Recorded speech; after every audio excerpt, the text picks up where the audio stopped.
Differential pressure transmitters are commonly used to measure level. This method can be challenging and prone to configuration error. Level-specific configuration provides an easy way to set up your device to output level or volume measurements.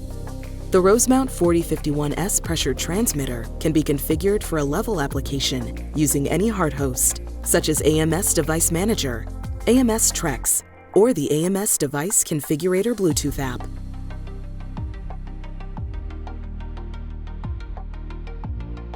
Once connected to the transmitter, begin by navigating to the Device Settings menu.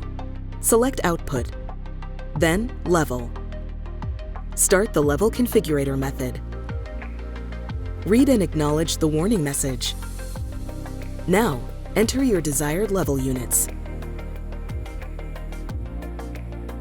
Select the tank configuration. Select the measurement technology you are using.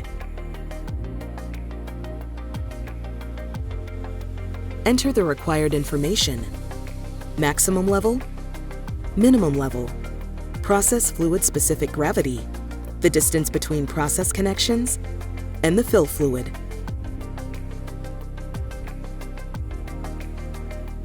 Level configuration is now complete. You can also optionally configure volume using the guided methods on the volume screen. To complete your configuration, level and/or volume can be set as output variables and shown on the display.